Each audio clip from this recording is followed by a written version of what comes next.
மக்கள் சமூக நீதி பேரவை மற்றும் குறும்பா சங்கத்தினர் இணைந்து கோவையில் ஆர்ப்பாட்டம் நடைபெற்றது. சமூக நல்லிணக்கத்திற்கு களங்கம் ஏற்படுத்தும் வகையில் குறும்பா சமுதாயத்தினரை அவதூறாக பேசிய வழக்கறிஞர் மீது நடவடிக்கை எடுக்க கோரி ஆண்கள் பெண்கள் என திரளானோர் ஆர்ப்பாட்டத்தில் பங்கேற்றனர். கோவையில் குறும்பா சமுதாய மக்களை அவமதிக்கும் விதமாக கடுமையான சொற்களை பயன்படுத்தி அவதூறாக பேசிய வழக்கறிஞர் பரமசிவம் என்பவர் மீது நடவடிக்கை எடுக்க கோரி மக்கள் சமூக நீதி பேரவை மற்றும் குறும்பா சங்கத்தினர் இணைந்து கோவையில் ஆர்ப்பாட்டம் நடத்தினர். செஞ்சிலுவை சங்கம் முன்பாக நடைபெற்ற இதில் சமுதாய நல்லிணக்கத்திற்கு களங்கம் ஏற்படுத்தும் வகையில் வழக்கறிஞர் பரமசிவம் என்பவர் அண்மையில் குறும்பா சமுதாய மாநில தலைவரை அவதூறாக பேசியுள்ளதாகவும் இதனைத் தொடர்ந்து தமிழகம் முழுவதும் அவர் மீது காவல்துறையில் புகார் அளித்துள்ளதாக தெரிவித்தனர். ஆனால் இதுவரை அவர் மீது நடவடிக்கை எடுக்கப்படாததை கண்டித்து ஆர்ப்பாட்டத்தில் கலந்து கொண்டோர் கண்டன கோஷங்களை எழுப்பினர். இதுகுறித்து மக்கள் சமூக நீதி பேரவை மற்றும் குறும்பா சங்கத்தின் தலைவர் மனோகரன் மற்றும் குறும்பா சங்க கோவை மாவட்ட தலைவர் கல்பனா வேலுச்சாமி ஆகியோர் கூறுகையில், தமிழகத்தில் குறிப்பிட்ட சமுதாய மக்களிடையே பதட்டத்தை ஏற்படுத்தும் வகையில் பேசியுள்ள வழக்கறிஞர் பரமசிவம் மீது காவல்துறையினர் உரிய நடவடிக்கை எடுக்க வேண்டும் என கோரிக்கை விடுத்தனர். ஆர்ப்பாட்டத்தில் சமூக நீதி கூட்டமைப்பு, மக்கள் சமூக நீதி பேரவை, தமிழ்நாடு குறும்பர் சமுதாய சங்கம் என பல்வேறு அமைப்புகளைச் சேர்ந்த ஆண்கள் பெண்கள் என 1000க்கும் மேற்பட்டோர் கலந்து கொண்டனர்.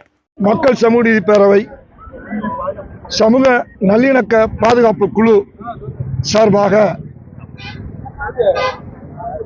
ஒரு சமூக விரோத கருத்தினை ஒரு குறிப்பிட்ட குறும்ப கவுண்டர் சமூகத்தை இழிவுபடுத்தி பேசியும் அதனுடைய தலைவர் பண்பாளர் ஐயா ஆர்கே மீது அவதூறு பரப்பிய திரு பரமசிவம் என்பவர் மீது நடவடிக்கை எடுக்க கோரி அந்த பாதிக்கப்பட்ட மக்கள் தமிழகம் எங்கும் பரமசிவத்தின் மீது புகார் கொடுக்கப்பட்டது. அந்த புகார் 10 மாவட்டங்களுக்கு மேல் கொடுக்கப்பட்டும் அதற்குரிய அவதூறுக்கான பதிவு இறக்கம் செய்யப்பட்ட பென்டிரைவ் கொடுக்கப்பட்டும் காவல்துறை முதல் தகவல் அறிக்கை பதிவு செய்யவில்லை. இது தொடர்பாக உயர் அதிகாரிகளை பார்த்தும் நடவடிக்கை எடுக்காத நிலையில் எங்கள் கூட்டமைப்பு சார்பாக பாதிக்கப்பட்ட மக்களான குறும்பர் சங்க தலைவர்களை எல்லாம் ஒன்றிணைத்து இன்றைய தேதியில் தமிழக அரசை எங்களுடைய கோரிக்கையினை நிறைவேற்றுவதற்காக இந்த ஆர்ப்பாட்டத்தை நிகழ்த்தி கொண்டிருக்கின்றோம். எங்களுடைய கோரிக்கையானது, ஒன்று, குறும்ப கவுண்டர் சமூகத்தை இழிவுபடுத்தியும் சமுதாய தலைவர் ஆர்கே மீது அவதூறு பரப்பிய திரு பரமசிவத்தின் மீது குற்ற வழக்கு பதிவு செய்து அவர் கைது செய்யப்பட வேண்டும். இரண்டாவது கோரிக்கை, சமூகத்தை இழிவு செய்து பொதுவெளியில் பேசுபவர்கள் மீது கடுமையான தண்டனை வழங்கக்கூடிய சிறப்பு சட்டத்தை தமிழக அரசு இயற்ற வேண்டும். அப்பொழுதுதான் அமைதி பூங்காவான தமிழகம் அமைதி உத்தரவாதப்படுத்தப்படும்.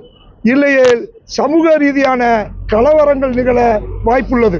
எனவே எங்களுடைய கோரிக்கையினை இந்த ஆர்ப்பாட்டத்தின் வாயிலாக தமிழக அரசுக்கு நாங்கள் தெரிவிக்கின்றோம்.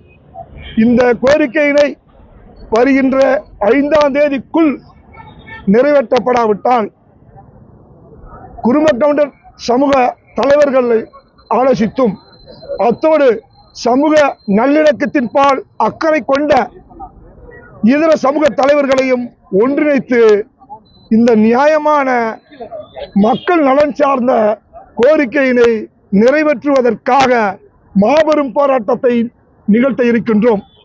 தமிழக அரசுக்கு இறுதியான காலக்கெடுவாக வருகிற 5/1/2026 நாங்கள் இந்த ஆர்ப்பாட்டத்தின் வழியாக காலக்கெடுவை நிர்ணயித்திருக்கிறோம்.